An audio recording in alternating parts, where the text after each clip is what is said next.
Welcome to NSTV news. నేను సౌజన్య. ముందుగా ముఖ్యాంశాలు. విశాఖపట్నం పర్యటనకి వచ్చిన వైఎస్ఆర్సీపీ అధినేత మాజీ ముఖ్యమంత్రి వైఎస్ జగన్మోహన్ రెడ్డిని 98వ వార్డ్ వైఎస్ఆర్సీపీ సీనియర్ నాయకుడు కర్రీస్వామి మర్యాదపూర్వకంగా కలిశారు. జగన్మోహన్ రెడ్డిని కలిసి 98వ వార్డు పరిధిలోని పంచ గ్రామాల భూ సమస్యపై వినతి పత్రం సమర్పించారు. భూ సమస్యను పూర్తి స్థాయిలో పరిష్కరించి ప్రజలకు న్యాయం చేయాలని కోరారు. పంచ గ్రామాల భూ సమస్య పరిష్కారానికి ఇప్పటికే సుమారు 70% మేర ప్రక్రియ పూర్తయిందని జగన్మోహన్ రెడ్డి పేర్కొన్నారని కర్రీస్వామి తెలిపారు. మిగిలిన ప్రక్రియను వైఎస్ఆర్సీపీ ప్రభుత్వం అధికారంలోకి వచ్చిన వెంటనే పూర్తి చేసి భూ సమస్యకు శాశ్వత పరిష్కారం చూపుతామని జగన్ హామీ ఇచ్చినట్లు పేర్కొన్నారు.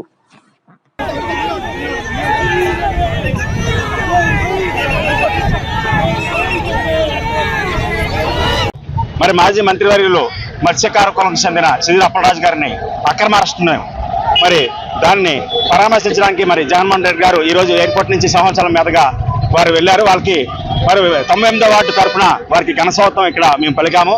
ఆ సందర్భంగా మరి ఏదైతే ఇక్కడ ప్రజలందరూ కూడా గత 30 సంవత్సరాల నుంచి ఇబ్బంది పడుతున్నారో ఈ పంచగ్రామాల భూ సమస్య ఇష్యూ గురించి కూడా ఆయనతో నేను ప్రస్తావించాను. ఆయన ఏమన్నారంటే, మనం గత ప్రభుత్వంలో ఆల్రెడీ సబ్స్టిట్యూట్ ల్యాండ్ 1910 ఎకరాలు మనము విలువైన భూమిని దేవస్థానంకి ఇవ్వడానికి మనం ఆల్రెడీ సబ్మిట్ చేశాము. ఈలోపు ఈ కోర్టు వ్యవహారాల వల్ల ఇది జాప్యం జరిగింది. ఇంకా ల్యాండ్ వారికి మార్కెట్ వాల్యూ సాలిపోతే దేవస్థానం వారికి ల్యాండ్ ఇచ్చి ఈ సమస్యని మనం ఈసారి ఎలాగైనా సరే మనం అధికారంలోకి వస్తాము. ఈ సమస్యని మరి తప్పనిసరిగా మనం చేద్దామని చెప్పాం. అదే కూడా నేను 7 కాన్స్టిట్యూన్సీకి సంబంధించి సుమారుగా 2 లక్షల మంది బాధితులు ఉన్నారని కూడా ఆయన చెప్పాను. ఆయన తప్పనిసరిగా ఈసారి మనం చేద్దామని చెప్పి మనకు హామీ ఇవ్వడం కూడా జరిగింది. Thank you. ప్రేమించి పెళ్లి చేసుకున్న మాకు ఇప్పుడే పుట్టిన చంటి బిడ్డకు మా తల్లిదండ్రులు సోదరుల నుంచి ప్రాణహాని పొంచి ఉందని తవనంపల్లి మండలం ఎగువ మారేడుపల్లి గ్రామానికి చెందిన భరత్ సతీమణి బిందుప్రియ ఆరోపించారు. చిత్తూరు ప్రెస్ క్లబ్ లో ఆదివారం విలేకరుల సమావేశం నిర్వహించారు. ఈ సందర్భంగా బిందుప్రియ మాట్లాడుతూ తమ గ్రామానికి చెందిన భరత్ ను 1.5 ఏళ్ల క్రితం వివాహం చేసుకున్నామని తెలిపారు. అప్పటి నుంచి ఇప్పటి వరకు నా భర్త, అత్తమామపై నా సోదరులు, పిన్ని తదితరులు దాడి చేస్తున్నారని వాపోయారు. నా భర్తను గతంలో కిడ్నాప్ చేశారని, దీనిపై బెంగళూరులో కేసు నమోదైందన్నారు. 10 రోజుల తర్వాత మేము పోలీస్ స్టేషన్కి వచ్చి మా అమ్మ నాన్న మధ్యలోనే వాళ్ళకి మాకు ఏం సంబంధం లేకుండా వాళ్ళు నాకు కూతురు వద్దు ఏమీ వద్దని రాసి ఇచ్చి వెళ్ళిపోయారు. మేము పోలీస్ వాళ్ళ దగ్గర చెప్పి వచ్చేటప్పుడు సార్ వాళ్ళు మాకు సరే అయిపోయింది అనేసి మా అమ్మ నాన్నలకి చెప్పి పిలిపించేశారు. ఆ తర్వాత టైం వచ్చి 10 గంటలు అయిపోయింది. మేము రిటర్న్ సారు బెంగళూరుకే వెళ్ళిపోయింది, మీ లైఫ్ మీరు చూసుకోండి, వాళ్ళకి మీకు ఏం సంబంధం లేదని చెప్పారు. ఆ తర్వాత మేము అన్నీ ఫినిష్ చేసుకొని తిరిగి వెళ్ళేటప్పుడు సార్ వాళ్ళు బస్సు ఆర్టీసీ బస్సు ఆ టైంకి వచ్చింది 10 గంటలకి. సార్ వాళ్ళ దగ్గర నుండి బస్సు ఎక్కించారు. వెళ్ళేటప్పుడే మా అన్న వాళ్ళు రావడంతో వెనకాల ఫాలో అయ్యి బస్సుని నింపారు.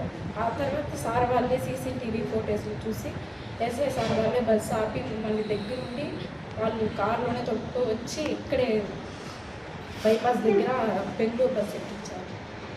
వెళ్ళి మేము దగ్గర 20 డేస్ అయిపోయింది బెంగళూరుకి వెళ్ళి. ఆ తర్వాత ఆ 20 డేస్ తర్వాత మా భర్తని మా అన్న, మా పిన్ని, మా అన్న వాళ్ళు 4 వచ్చి కిడ్నాప్ చేసుకొని వెళ్ళిపోయారు. ఆ రోజు ఫోటేజ్ ద్వారా తెలుసుకొని మేము బెంగళూరు సుబ్రహ్మణ్యం పోలీస్ స్టేషన్లో వెళ్ళి కంప్లైంట్ చేశాము. ఆ సార్ వాళ్ళు ట్రేస్ చేస్తా అన్నారు. ఆ ద్వారానే పల్లె దాటి వచ్చేటప్పుడు మేము సార్ వాళ్ళకి చెప్పి ఫోన్ నెంబర్ ఇచ్చి కాల్స్ చేస్తే మేము తిరిగి పంపించాము. సార్ వాళ్ళు అనేసి తిరిగి పంపించండి, మేము మాట్లాడతాము, మేము చూసుకుంటాము కేసు అంతా అని చెప్పినా కానీ వాళ్ళు రిటర్న్ దొరుకుని రాకుండా మేము రాము అనేసి బెంగళూరు పోలీస్ స్టేషన్ వాళ్ళకి సార్ వాళ్ళకి చెప్తా అన్నారు. మేము ముందుకునేసి తిరిగి వచ్చి మేమే న్యాయం చేస్తాము, మేమే మాట్లాడతాము అనేసి అన్నీ చెప్పారు వాళ్ళు. అయినా కానీ వీళ్ళు వినకుండా నా భర్తనే బ్లడ్ వచ్చేలాగా తలపైన పైన బ్లడ్ వచ్చేలాగా కొట్టారు. మా అన్న వాళ్ళు నలుగురు, మా పిన్ని, ఇంకా ఇద్దరు ఉన్నారు. బ్లడ్ వచ్చేలా కొట్టారు. మళ్ళీ నైఫ్ కత్తి చాక్ ఎత్తుకొని బెదిరించారు, చంపేస్తాను, కేసు వాపస్ తీసుకోమని చెప్పినాను సార్. నేను దాని ద్వారా మాకు తెలిసిన అన్న మా భర్తతో కలిసి ఆఫీస్లో వర్క్ చేస్తారు. ఆ అన్న ద్వారా తెలిసిందని నేను ఆ అన్న పైన కేసు పెట్టాను. ఆ అన్నని వదిలేమని చెప్పు, లేదంటే నేను చంపేస్తాను అనేసి చాకెత్తుకొని బెదిరించారు. లేదు, నేను వాపస్ తీను, నా భర్త రిలేటివ్ చెప్పి వచ్చి వదలండి, అప్పుడు ఈ అన్నని నేను కేసు లేకుండా చేస్తాను అని చెప్పినా కానీ వాళ్ళు వినకుండా మళ్ళీ నా భర్తని రక్తం వచ్చేలా కొట్టి బెదిరిస్తూనే ఉన్నారు. సార్ వాళ్ళు కూడా మాట్లాడుతూనే ఉన్నారు ఫోన్లో, తిరిగి పిలుచుకొని రండి అనేసి. లేదు, మేము పంపించము, అక్కడుండి అన్నని విడిపించండి, తన పేరు వచ్చేసేసి తనని విడిపించండి, మేము అప్పుడు రిటర్న్ పెట్టుకు వస్తాము అని చెప్పారు. సార్ వాళ్ళు లేదు, మీరు తోడుకొని రండి.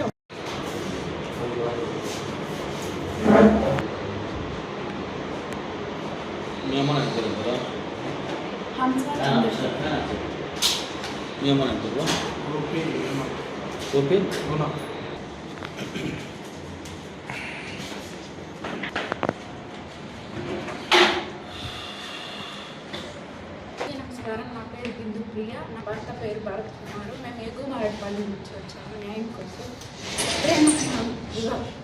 ప్రేమ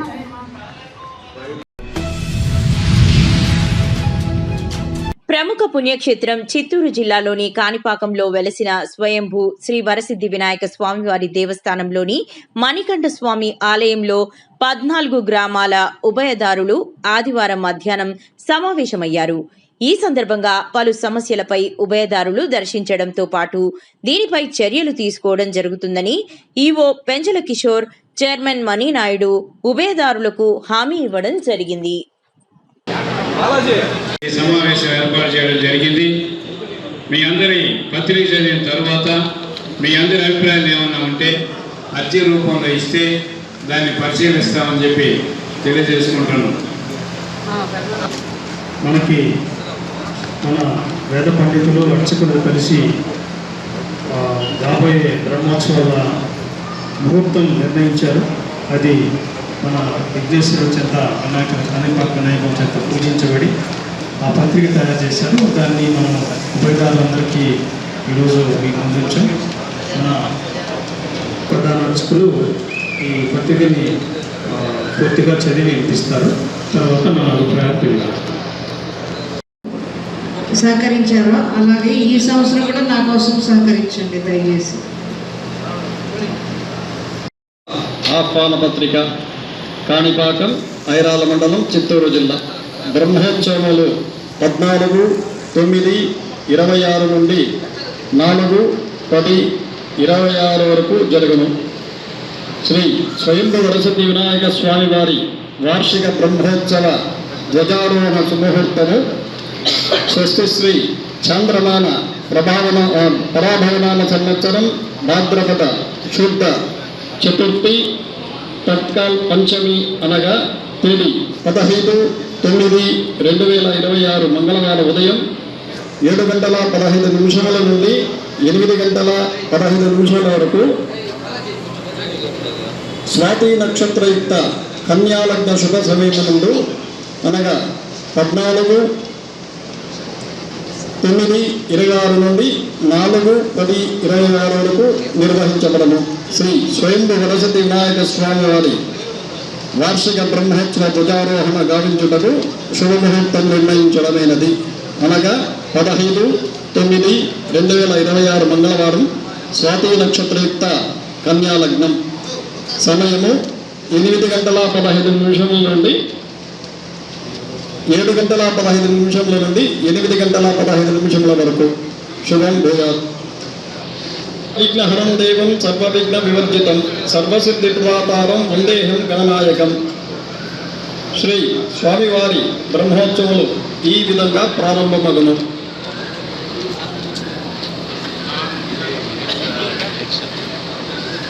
తేదీ 14/9/2026 సోమవారం ఉదయం అభిషేకం, వినాయక చవితి, రాత్రి గ్రామోత్సవం. ఉభయదారులు గాలి మునుసామనాయుడు, కాకర్లవారపల్లి వారిచే. సాయంత్రం పుష్పకావుల సమర్పణ కాణిపాక విఘ్నేశ్వర యువజన సంఘం వారిచే. 9/2026 మంగళవారం ఉదయం ధ్వజారోహణం బయట పెట్టి ఆఫ్లైన్ చేయమన్నారు. దీన్ని కూడా మేము యాక్సెప్ట్ చేస్తున్నాం, కానీ మా ప్రతిరోజు రివ్యూ చేస్తూ ఉంటారు. మాకేంటంటే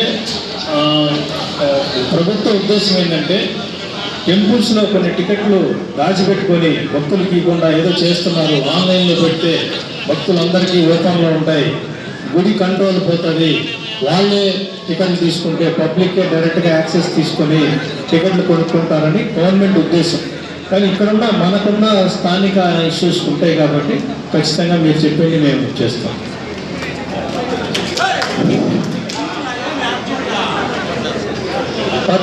పత్రికలది నేను చెప్పాను. ఈ వాహనాన్ని వాళ్ళని కూడా మేము రిక్వెస్ట్ చేసుకుంటున్నాం, దయచేసి సహకరించి. కీర్తిశేషులు అనే పదం ఉన్న చోట ఏదైనా మార్పులు ఉంటే స్వచ్ఛందంగా మీరు వచ్చి చెప్తే మారుస్తాం, లేదంటే అలాగే ఉంచుతామండి. మనం దాంట్లో తలకాయ పెట్టి బుర్రపాటు చేసుకోదలుచుకోలేదు. దయచేసి మీ కుటుంబం నుంచి అయ్యా మా తాతగారు 3 తరాలు స్వయంభూ వరసిద్ధి వినాయక స్వామి దేవస్థానం కాణిపాకంలో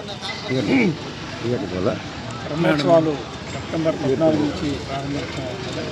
సో సెప్టెంబర్ 14న వినాయక చవితి, 15వ తేదీ నుంచి మన బ్రహ్మోత్సవాలు స్టార్ట్ అవుతుంది. మనకి 21 రోజుల పాటు బ్రహ్మోత్సవాలు. ఈరోజు ఆ బ్రహ్మోత్సవాల యొక్క ఏ రోజు వాహనం ఏ రోజు జరగాలి, ఏ వారం జరగాలి దాని మీద ఉభయదారుల సంఘ అధ్యక్షురాలు మరియు ఆ సంఘం సభ్యులందరూ కూడా ఉభయదారులందరూ కూడా ఈరోజు సమావేశమై ఆ తేదీలు నిర్ణయించుకోవడం జరిగింది. చిన్న చిన్న మార్పులతో మనం దేవస్థానం నుంచి వచ్చే ప్రతిపాదనలు చిన్న మార్పులు చెప్పారు. అన్నీ కూడా మామూలు. సో ఏ వాహనం ఏ రోజు వస్తున్నట్టు రేపు చాలా మన గౌరవ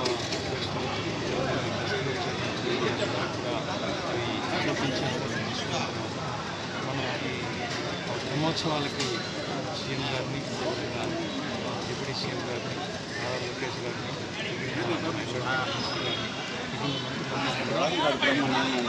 కలిసి వెళ్ళి దాన్ని కూడా బ్రహ్మోత్సవాలకి ఆహ్వానిస్తున్నాం.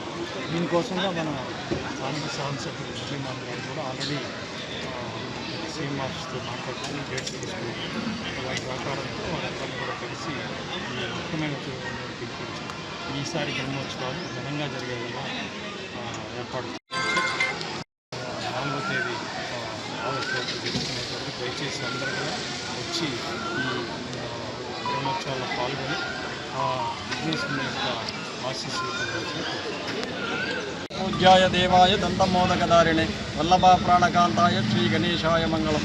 శ్రీ స్వయంభూ వరసిద్ధి వినాయక స్వామివారి దేవస్థానం కాణిపాకం, చిత్తూరు జిల్లా, ఆంధ్రప్రదేశ్.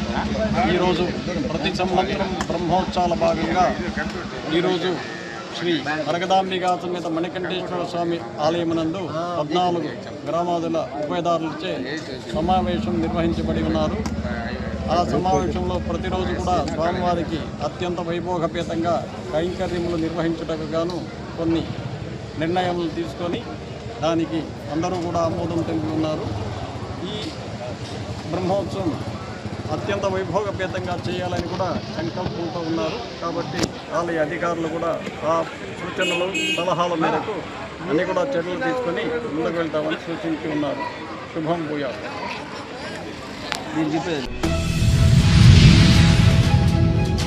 పలమనేరులో రెడ్ బుక్ రాజ్యం నడుస్తోందని వైఎస్ఆర్సీపీ మాజీ పలమనేరు నియోజకవర్గ కన్వీనర్ హేమంత్ కుమార్ ఆరోపించారు. మీడియాతో మాట్లాడుతూ టీడీపీ నాయకుల అరాచకాలకు తాను భయపడబోనని స్పష్టం చేశారు. గతంలో మున్సిపల్ కమిషనర్ రమణారెడ్డిపై ఒత్తిడి తెచ్చి నోటీసులు జారీ చేయాలని టీడీపీ నాయకులు ప్రయత్నించారని హేమంత్ కుమార్ ఆరోపించారు. అయితే అలాంటి చర్యలు తాను చేయనని అప్పటి కమిషనర్ రమణారెడ్డి స్పష్టం చేశారని తెలిపారు. అనంతరం రమణారెడ్డి లాంగ్ లీవ్ పై వెళ్లిపోగా ఆయన స్థానంలో లోకేష్ వర్మ మున్సిపల్ కమిషనర్ గా నియమితులయ్యారని పేర్కొన్నారు. కుటుంబానికి మీరు న్యాయం చేయాలని నేను మనస్ఫూర్తిగా కోరుకుంటున్నాను. ఎందుకురా చెప్తా ఉన్నానంటే మన అచ్చం నాయుడు గారు చెప్పారు, మీరు ఒక బెల్ట్ వేసుకొచ్చి స్టేషన్లో మీరు ఏం చెప్తే వాళ్ళు చేస్తారు అని చెప్పేసి. అలాగే మన లోకేష్ గారు చెప్పారు రెడ్ బుక్ రాజ్యాంగం అనేసి. మీరు ఇన్ని రోజులు ఇది రాష్ట్రంలో జరుగుతూ ఉంది, కానీ ఈ సంస్కృతి పలమనేరులో కూడా స్టార్ట్ అయింది. ఎందుకంటే దానికి ఒక ఉదాహరణ నేను కూడా ఒక బాధ్యుడినే. చెప్పచ్చో చెప్పకూడదు, కానీ ఈ సందర్భంగా నాది కూడా చెప్తున్నాను. ఒక కమిషనర్ వచ్చి 10 రోజులు కూడా కాలేదు ఆయన వచ్చి 10 రోజులు కూడా కాలేదు. 10 రోజుల్లోనే ఆయనకి కొత్తపేట ఎక్కడుంది, పాతపేట ఎక్కడుంది, అంబేద్కర్ నగర్ ఎక్కడెక్కడుంది, వినాయక నగర్ ఎక్కడుంది కూడా తెలీదు. కానీ బసవన్న కట్టు వీధిలో నేను ఏదో ఒక మూల 2009లో నేను ఆర్మీ నుంచి రిటైర్డ్ అయినాక డబ్బు ఇచ్చి కొనుక్కున్నాను ఒక ప్రాపర్టీ. దాన్ని 2017లో నేను కన్స్ట్రక్షన్ చేశాను. ఆ రోజు రెసిడెన్షియల్ అని చెప్పి నేను చేసుకున్నాను. కానీ నాకు ఆర్థికంగా ప్రాబ్లం ఉండిన దానివల్ల నేను ఒక మోల్డింగ్ వేసి పెట్టుకున్నాను. టెంపరవరీ దాంట్లో ఏదో నేనే దాన్ని ఊరికి బాడుక్కి ఇవ్వలేదు. కానీ నేను అందులోనే ఉన్నా. కానీ మీకు అందరికీ తెలియదు, నాకు ఎక్స్ ఆర్మీ రెసిడెన్షియల్ అంటే నేను ట్యాక్స్ కట్టకూడదు. అందరికీ తెలుసు, గవర్నమెంట్ చట్టం ఉండాలి, మాకు ఇది కల్పించారు. కానీ నేను 6 నెలలకు 22,000 రూపాయల ట్యాక్స్ కడుతున్నాను. దానికి సంవత్సరానికి దగ్గర 44,000 45,000 కడుతున్నాను. నెలకు 3,000 రూపాయల కరెంటు బిల్లు కడుతున్నాను. ఇంత చేసి కూడా వాళ్ళు నాకు నోటీస్ ఇచ్చారు. ఎవరు? కమిషనర్ గారు. వచ్చి 10 రోజులే కాలేదు. ఇది దగ్గర 3 నెలలుగా జరుగుతూ ఉంది. పాత కమిషనర్ని నాకు నోటీస్ ఇమ్మని చెప్పారు. ఆయన ఏం చెప్పాడంటే, అన్న నాకు భార్య పిల్లలు ఉన్నారు, నేను ఇటువంటి తప్పుడు కార్యక్రమాలు నేను చెయ్యను అని చెప్పిన దానికి ఆయన్ని పిలిపించుకొని నువ్వు లీవ్ పెట్టి వెళ్ళిపో అని చెప్పారు. ఆయన వెళ్ళిన వెంటనే ఈయన వచ్చాడు. ఎవరు? మన లోకేష్ వర్మ గారు. ఆయన వచ్చిన 10 రోజులు కూడా కాలేదు. హేమంత్ కుమార్ రెడ్డి ఎవరని కూడా ఆయనకు తెలియదు. అయినా కూడా ఇమ్మీడియట్లీ నాకు నోటీస్ పంపించారు. కానీ ఆయనకి నిన్న రిప్లై కూడా ఇచ్చేసాను. నేను నిన్న రీచ్ పోస్ట్ కూడా చేశాను, రిప్లై ఇచ్చాను. కాబట్టి మీరందరూ ఆలోచించండి. పలమనేరులో తెలుగుదేశం అరాచకాలు ఎక్కువైపోయినాయి. మీరు దీనిపైన దృష్టి పెట్టాలా. ఎమ్మెల్యే గారు ఎందుకు ఇలా చేస్తున్నారో నాకు అర్థం కావడం లేదు. ఇంకొక విషయం, ఫైనల్గా ఇంకొక విషయం చెప్తున్నాను. ఏం చెప్తున్నారంటే, ఒక సినిమా డైలాగ్ ఉంది రవితేజ విక్రమార్కుల్లో, నా బిల్డింగ్ కొట్టాలని మీరు కానీ మనసు పెట్టుకొని తెలుగుదేశం నాయకులు కానీ ఒకవేళ కమిషనర్ కానీ కొట్టాలని అనుకుంటే నాకు ఒకరోజు ముందు మీరు అవకాశం ఇవ్వండి. నేను నా బిల్డింగ్ మీదనే కూర్చుంటా, నా పక్కలోనే బిల్డింగ్ ముందర చేరేసుకొని కూర్చుంటా. మీరు కొట్టేటప్పుడు నా ముఖంలో చిరునవ్వు ఉండాలా, నా మీసం మీద నా చెయ్యి ఉండాలని చెప్తున్నాను. నేను భయపడను. నేను కోర్టుకు కూడా పోను. మా మాజీ ఎమ్మెల్యే గారు చెప్పారు, అన్న మీరు హైకోర్టుకు వేద్దాము, డబ్బులు కూడా నేను ఇస్తాను, స్టే తెచ్చుకుందామని. అయ్యా నేను కోర్టుకు పోను. నేను ఇది కష్టార్జితం. మీరు ఏమి చేయాలి, కొట్టారో మీరు ఏం చేస్తారో చేసుకోండి. నాకు నా పార్టీ అంటుంది, నాకు ఎవరి సహాయం నాకు అవసరం లేదని చెప్పి మనస్ఫూర్తిగా తెలియజేస్తూ కృష్ణప్ప కుటుంబానికి మరొక్కసారి ఆయనకి న్యాయం చేయాలని మనస్ఫూర్తిగా కోరుకుంటున్నాను. చిత్తూరు జిల్లా రాజకీయాలు కాణిపాకం శ్రీ వరసిద్ధి వినాయక స్వామి ఆలయం వద్దకు చేరుకున్నాయి. చిత్తూరు ఎమ్మెల్యేపై వైసీపీ నాయకులు తరచూ అవినీతి ఆరోపణలు చేస్తున్నారని టీడీపీ సీనియర్ నేత షణ్ముగం విమర్శించారు. తమ ఆరోపణలకు ఆధారాలుంటే కాణిపాకం ఆలయంలో సత్యప్రమాణం చేయాలని ఆయన వైసీపీ నాయకులకు సవాల్ విసిరారు. ఈ నేపథ్యంలో శనివారం టీడీపీ వైసీపీ నాయకులు పెద్ద సంఖ్యలో కాణిపాకం చేరుకున్నారు.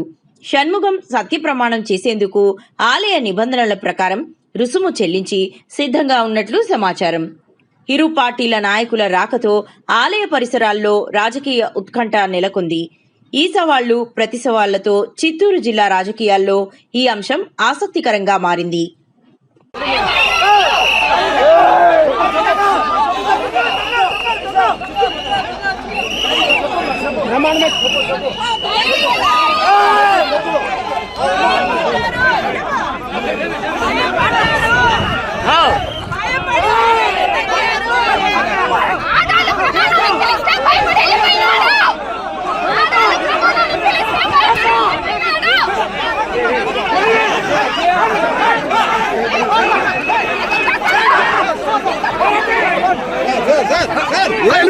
మీడియా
కాణిపాకం విఘ్నేశ్వర స్వామి సాక్షిగా ఎంసీ విజయానంద రెడ్డి గారికి ఎమ్మెల్యే వర్సెస్ కర్ణాటక విషయంలో ప్రత్యక్షంగా కానీ పరోక్షంగా కానీ ఎటువంటి సంబంధం లేదని దైవ సాక్షిగా ప్రమాణం చేస్తున్నా. కాణిపాక వరసిద్ధి వినాయకుని సాక్షిగా ప్రమాణం చేస్తున్నాం. మరి ఇంకొక సత్యం కూడా చేస్తున్నా.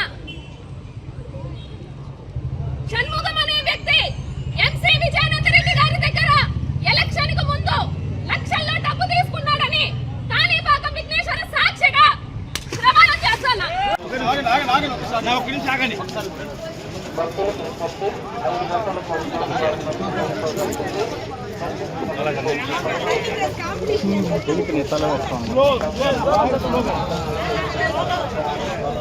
మమ్మల్ని సత్య ప్రమాణానికి పిలిచినారు. ధైర్యంగా ప్రెస్ ముందు మాట్లాడుతున్నారు. చేసుకున్నాం కదా మేము కూడా. టికెట్ ఈ కాణిపాకం వాళ్ళు టికెట్ ఎందుకు అలో చేస్తున్నారు? అప్పుడు టికెట్ వ్యవస్థ ఎందుకండి? పోలీస్ డిపార్ట్మెంట్ నిర్ణయించేటప్పుడు ఆ వ్యక్తిని లోపల వదిలేసి ఆ ఒక్క వ్యక్తికి మాత్రమే పర్మిషన్ ఇస్తామంటే ఎట్లా?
ఏదైతే నిన్నటి రోజు వైసీపీ పార్టీ నాయకులు గత 4 రోజులుగా మా చిత్తూరు ఎమ్మెల్యే గౌరవ గురిజాల జగన్మోహన్ గారి పైన కన్నడీకుల్ని కర్ణాటక ప్రజల్ని ఆయనదో తప్పుదో పట్టించి మాట్లాడుతున్నట్టుగా అక్కడున్న సోషల్ మీడియాతో వీళ్ళు ట్యాగ్ చేసి మా ఎమ్మెల్యేని అభాస్పాలు చేస్తున్న విషయం పైన వాళ్ళు లేదు మేము ప్రమాణం చేస్తామని నిన్న ఉదయం ప్రెస్ మీట్ పెట్టి వాళ్ళు చెప్పారు. వాళ్ళ ప్రెస్ మీట్ని మేము స్వీకరించి ఈరోజు భగవంతుని దగ్గరికి ఈ యొక్క కర్ణాటకలో మా ఎమ్మెల్యే పైన వస్తున్న సోషల్ మీడియాలో వైసీపీ వాళ్ళ హస్తం ఉంది అని మేము చెప్తున్నాం. లేదని వాళ్ళు చెప్పి ప్రమాణం చేయాలని ఇక్కడికి వచ్చాం. మా పార్టీ శ్రేణులతో వచ్చారు. భగవంతుని దగ్గర మేము ఎప్పుడు కూడా వివాదాలు సృష్టించాలనో లేదో రాజకీయ లబ్ధి పొందాలనే ఉద్దేశం తెలుగుదేశం పార్టీకి ఏనాడు లేదు. మేము ఇప్పుడు కూడా ప్రశాంతంగా నేను ఒక్కనే పోతున్నా, ప్రమాణం చేస్తున్నా. వాళ్ళు కూడా ప్రమాణాన్ని కట్టుకొని ప్రమాణం చేసి బయటకు వస్తే ఆ భగవంతుని వదిలిపెట్టి బయటకు పోతాం. తర్వాత పరిణామాలు భగవంతుడు చూసుకుంటాం. కాణిపాక వరసిద్ధి వినాయక స్వామి సన్నిధిలో టీడీపీ నాయకులు కొందరు సత్యానికి పిలిచారు. ఈ మధ్యలో ఎమ్మెల్యే గారు గురిజాల జగన్మోహన్ గారు కొన్ని మాటలు మాట్లాడుతూ కర్ణాటక వాళ్ళని మేము ఎక్కడున్నా కూడా బెంగళూరులో మేము హీరోలు, తమిళనాడులో మేము హీరోలు అన్నట్టు ఏదో కొన్ని మాట్లాడారు. దానికి సంబంధించి కర్ణాటకలో కొందరు ప్రజాప్రతినిధులు అదేవిధంగా స్వచ్ఛందంగా నడిపే కొన్ని సేవా సంస్థలు వాళ్ళందరూ కూడా గురిజాల గారి మీద ట్రోల్స్ చేయడం జరిగింది. మీరు చిత్తూరు నుంచి వచ్చి మేము బెంగళూరుని శాసిస్తున్నాం అనేసి మీరు ఎట్లా చెప్తారు అనేసి వాళ్ళు అడిగారు. దానికి సంబంధించి వాళ్ళు పోయి పోలీస్ స్టేషన్లో కూడా కంప్లైంట్ కూడా ఇచ్చారు. దాన్ని బేస్ చేసుకునేసి ఇక్కడుండే టీడీపీ నాయకులందరూ కూడా వైఎస్ఆర్ కాంగ్రెస్ పార్టీకి ఇదంతా చేయిస్తా ఉందేసి చెప్తా ఉన్నారు. ఆడాడో బెంగళూరులో జరిగిన దానికి విజయానంద రెడ్డి గారికి ఏం సంబంధము? మేము ఈరోజు వైఎస్ఆర్ కాంగ్రెస్ పార్టీ తరఫున ప్రతి ఒక్కరు కూడా వచ్చి కాణిపాక వరసిద్ధి వినాయక స్వామి సన్నిధిలో ప్రమాణం కూడా చేసినాము. మాకు మా వైఎస్ఆర్ కాంగ్రెస్ పార్టీకి ప్లస్ విజయానంద రెడ్డి గారికి కర్ణాటకలో జరిగిన ఇష్యూ ఎటువంటి సంబంధం లేదు. అదేవిధంగా వాళ్ళు వచ్చినారు, టీడీపీ వాళ్ళు వచ్చి చేయమంటే వాళ్ళు నడుచుకొని వెనకాల గలాటలు చేసుకుంటా ఉన్నారు. మేము మనస్ఫూర్తిగా దేవుడిని నమ్మి దేవుడి దగ్గర వచ్చి ప్రశాంతత వాతావరణంలో వైఎస్ఆర్ కాంగ్రెస్ పార్టీ వాళ్ళంతా డిసిప్లైన్డ్గా వచ్చి ప్రమాణం చేయడం జరిగింది. ఇప్పుడు సత్యం చేసిన వాళ్ళు ప్రీవియస్గా టీడీపీ పార్టీ నుంచి కూడా సస్పెండ్ చేశారు. ఆయన టౌన్ బ్యాంక్ చైర్మన్గా ఉన్నప్పుడు కొన్ని నకిలీ బంగారాలంతా కూడా టౌన్ బ్యాంక్లో పెట్టి ఆయన డబ్బులు తీసుకున్నారని చెప్పేసి అప్పుడున్న వైఎస్ఆర్ కాంగ్రెస్ గవర్నమెంట్లో ఒక ఇది సిట్ వేస్తే షణ్ముగం గారు దొంగలిచ్చారని చెప్పేసి అప్పుడు ప్రూవ్ చేయడం కూడా జరిగింది. ఆయన జైల్లో కూడా పెట్టారు. అప్పుడు టీడీపీ పార్టీ వాళ్ళే ఆయన సస్పెండ్ చేశారు. ఆయన ఈరోజు ఎందుకు వచ్చి మరి టీడీపీ పార్టీ మీద ఆయనకి ఏమొచ్చిందో ప్రేమ తెలియదు, కానీ ఇక్కడికి వచ్చి లేనిపోని అవాకులు చవాకులన్నీ కూడా చేస్తూ ఉన్నారు. ఇవన్నీ కూడా కరెక్ట్ కాదు. ప్రజాస్వామ్యంలో మేము అపోజిషన్లో ఉండేటప్పుడు మేము ప్రశ్నించేదానికే మేము ఉన్నాము. మీరు దానికి ఆన్సర్ చేయాలి. అంతేగాని మా మీద ఇష్టాసారంగా మీరు నోరు పారేసుకోవడము, కేసులు పెట్టడము, డిపార్ట్మెంట్ పెట్టుకునేసి మమ్మల్ని బెదిరించడము, ఇట్లాంటి పనులన్నీ చేస్తే ఇక్కడ భయపడే వాళ్ళు ఎవరు లేరు. చేసింది అయితే చేశారు. బయట వచ్చేసరికి హరీషారెడ్డి గారు కొన్ని విషయాలు అడిగినారు. హరీషారెడ్డి గారు అడిగిన విషయాన్ని హరీషారెడ్డి గారికి వాళ్ళు చేయలేదు. ఆమె అడిగింది ఏమిరా అంటే, గత వైఎస్ఆర్ కాంగ్రెస్ పార్టీ ప్రభుత్వంలో షణ్ముగం గారి వాళ్ళ సతీమణికి ట్రాన్స్ఫర్ విజయానంద రెడ్డి గారి దగ్గర చేయించుకున్నారు అనేసి ఆమె ఒక క్వశ్చన్ అడగడం జరిగింది. ఆయన దానికి సమాధానం చెప్పలేదు. అదేవిధంగా డబ్బులు తీసుకున్నారనేసి ఈమె చెప్పడము, ఆయన వచ్చి నేను తీసుకోలేదనేసి ఆయన ప్రమాణం చేయడం రెండు జరిగింది. ఈమె అడిగింది ఏమిరా అంటే వాళ్ళ మిస్సెస్కి ట్రాన్స్ఫర్ చేయడము, నెక్స్ట్ వైఎస్ఆర్ కాంగ్రెస్ గవర్నమెంట్లో మీరు ఎంత లబ్ధి పొందినారు ఏమనేసి అడిగింది. దానికైతే ఆయన సమాధానం అయితే చెప్పలేదు. మోహన్ గారిని ప్రజాక్షేత్రంలో ఎదుర్కొనే దమ్ము ధైర్యం లేకుండా చిత్తూరు నియోజకవర్గంలో అభివృద్ధిని ఆకాంక్షిస్తూ ప్రజల యొక్క ఆకాంక్షల్ని నెరవేరుస్తున్నటువంటి సందర్భంలో తొందరలోనే మున్సిపల్ ఎన్నికలు జరగబోతున్నాయి కాబట్టి మున్సిపల్ ఎన్నికల్లో ఎదుర్కొనే దమ్ము లేకుండా వైఎస్ఆర్ పార్టీ ఎప్పుడు కూడా వ్యవస్థను భ్రష్టు పట్టిస్తూ ఏదో రకంగా బురద జల్లే కార్యక్రమంలో భాగంగా ఏదో ఒక మీటింగ్లో బెంగళూరులో ఆర్థికంగా తెలుగు వాళ్ళందరూ సంపాదించుకొని ఇక్కడ ప్రజలకు సేవ చేసే భాగ్యం భగవంతుడు ఇచ్చాడు అని చెప్పిన మాటను వక్రీకరిస్తూ ఏదైతే చిత్తూరు వైసీపీ ఇన్ఛార్జ్ విజయానంద రెడ్డి పేటీఎం కుక్కల యొక్క ఫేక్ అకౌంట్లతో క్రియేట్ చేసుకొని దాన్ని ట్యాగ్ చేస్తూ కర్ణాటక సోషల్ మీడియాలో కొంతమంది పేటీఎం మనుషులు పెట్టి అనేక రకాలుగా గత 4 రోజులుగా అబాండాలు వేస్తున్న సందర్భంలో నిన్న ఉదయం వైసీపీ నాయకులు ప్రెస్ మీట్ పెట్టి మా నాయకుడు కానీ మాకు ఎటువంటి సంబంధం లేదు, మేము ఎక్కడికైనా ప్రమాణానికి సిద్ధమని చెప్పారు. నేను కూడా ఒక పత్రికా విలేకరుల సమావేశం ఏర్పాటు చేసి మా నాయకుడి పైన చేసినటువంటి అభాండాలు, మీరు చేస్తున్న కుట్రలో కుతంత్రాలు మొత్తం కూడా మీరే చేస్తున్నారు, మీరే ప్రమాణాన్ని పిలుస్తున్నారు కాబట్టి రేపే నేను కాణిపాకంలో ప్రమాణ సిద్ధమని వాళ్ళ సవాల్ని నేను స్వీకరించడం జరిగింది. చెప్పిన మాట ప్రకారం నేనైతే మా పార్టీ శ్రేణులు ఎవరిని కూడా పిలవాలా, మా ఎమ్మెల్యే కూడా మమ్మల్ని పొమ్మని చెప్పలా.